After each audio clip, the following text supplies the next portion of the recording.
जय जय श्री राम प्रेमी साधकों। अक्सर लोग कहते हैं मैंने भगवान से कुछ मांगा लेकिन मुझे कुछ मिला नहीं। तो क्या भगवान हमारी प्रार्थना नहीं सुनते? क्या ईश्वर कहीं दूर बैठे हैं या फिर प्रार्थना करने का कोई सही तरीका है जिसे हम नहीं जानते? शास्त्रों और संतों के अनुभव बताते हैं कि ईश्वर कहीं बाहर नहीं बल्कि हमारे हृदय में ही विराजमान है। इसलिए जब मन शांत होता है, श्रद्धा जागती है और हृदय से पुकार निकलती है, तब प्रार्थना केवल शब्द नहीं रहती बल्कि आत्मा की आवाज बन जाती है। भगवत गीता में भगवान श्री कृष्ण अर्जुन से कहते हैं कि हे अर्जुन, ईश्वर सभी प्राणियों के हृदय में स्थित है। इसलिए भगवान को पाने के लिए कहीं दूर जाने की आवश्यकता नहीं। तीर्थ, मंदिर और पूजा हमें प्रेरणा देते हैं, लेकिन भगवान का वास्तविक अनुभव भीतर की शांति और प्रेम में होता है। जैसे कस्तूरी मृग अपनी नाभि में सुगंध के लिए जंगल में भटकता रहता है, वैसे ही मनुष्य भी सुख, शांति और आनंद को बाहर खोजता है, जबकि उसका स्रोत उसके अपने भीतर ही है।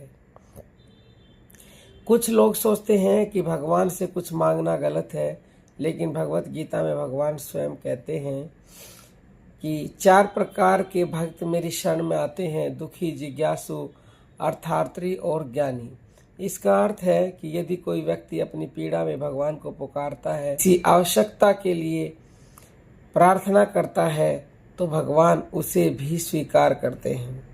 लेकिन शास्त्र कहते हैं कि मांगने से पहले विश्वास और समर्पण होना चाहिए। रामचरितमानस में गोस्वामी तुलसीदास जी कहते हैं कि बिनु विश्वास भक्ति नहीं होई। विश्वास के बिना भक्ति नहीं हो सकती। यदि मन में संदेह हो और हृदय में श्रद्धा न हो तो प्रार्थना केवल शब्द बनकर रह जाती है। जैसे किसान बीज बोने के बाद विश्वास रखता है कि समय आने पर फसल अवश्य उगेगी, वैसे ही भक्त को भी भगवान पर भरोसा रखना चाहिए।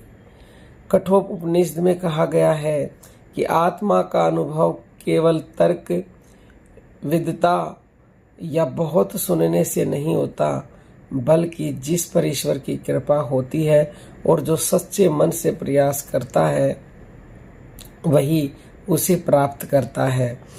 जब मन विचारों के शोर से थोड़ा शांत होता है, तब भीतर छिपी हुई दिव्य उपस्थिति का उसे अनुभव होने लगता है। कबीर साहब कहते हैं, मोको कहाँ ढूंढे रे बंदे, मैं तो तेरे पास में, ना मैं देवल ना मैं मस्जिद ना काबे कैलाश में। यानी कि हे मनुष्य, तू मुझे बाहर क्यों खोज रहा है, मैं तो तेरे भीतर ही मौजूद हूँ। कबीर साहब का संदेश था कि परमात्मा को पाने का मार्ग भीतर की यात्रा है। संत रविदास जी कहते हैं कि मन चंगा तो कठौती में गंगा।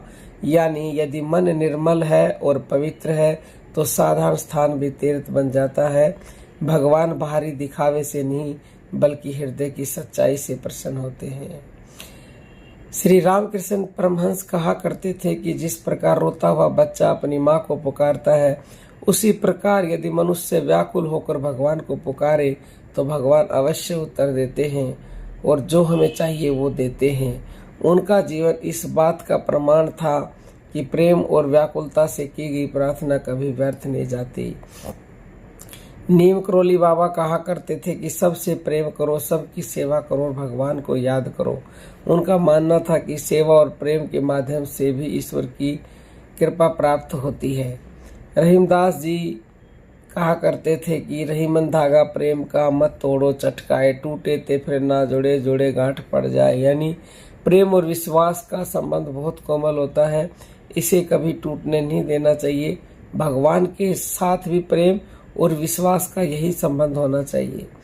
कबीरदास जी ने कहा, दुख में सुमरन सब करे, सुख में करे ना कोई, जो सुख में सुमरन करे तो दुख काहे को हो। यानी लोग दुख में भगवान को याद करते हैं, लेकिन फिर सुख के समय भी भगवान का स्मरण बना रहे तो जीवन में दुख का प्रभाव बहुत कम हो जाता है।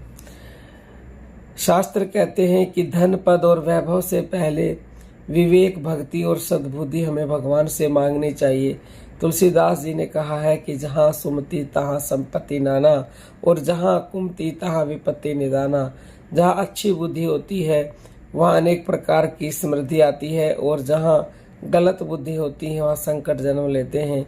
इसलिए भगवान से केवल वस्तुएं नहीं बल्कि ऐसा मन मांगिए जो हर परिस्थिति में शांत, संतुष्ट और प्रेम पूर्ण हो। सच्ची प्रार्थना का अर्थ केवल कुछ शब्द बोलना नहीं। जब मन में अहंकार कम हो, हृदय में प्रेम हो, विश्वास हो और जीवन में सदाचार हो, तब प्रार्थना में शक्ति आ जाती है। भगवान श्री कृष्ण गीता में कहते हैं कि जो भक्त अनन्य भाव से मेरा स्मरण करते हैं उनके योग और क्षेम का भार मैं स्वयं उठाता हूँ। इसलिए साधको ईश्वर से जो मांगना है पूरे विश्वास और प्रेम से मांगिए, लेकिन उससे भी अधिक महत्वपूर्ण है स्वयं को भगवान के योग्य बनाना। भगवान कहीं दूर नहीं है, वे आपके हृदय में ही विराजमान है। जब मन शांत होता है, जब विश्वास दृढ़ होता है, जब जीवन में प्रेम और सेवा आती है, तब ऐसा लगता है कि मानो ईश्वर हर पुकार हमारी सुन रहे हैं। और तब समझ में आता है कि वास्तव में भगवान से मांगा हुआ केवल बाहर से नहीं मिलता बल्कि भीतर से प्रकट होता है। हरि व्यापक सर्वत्र समाना, प्रेम ते प्रकट हो ही मैं जाना। रामचरितमानस में ऐसा लिखा हुआ है। यानी भगवान सर्वत्र व्यापक है, लेकिन वे सच्चे प्रेम से ही प्रकट होते हैं। तो अब हम अपनी वाणी को विराम देना चाहेंगे। जय जय श्री राम।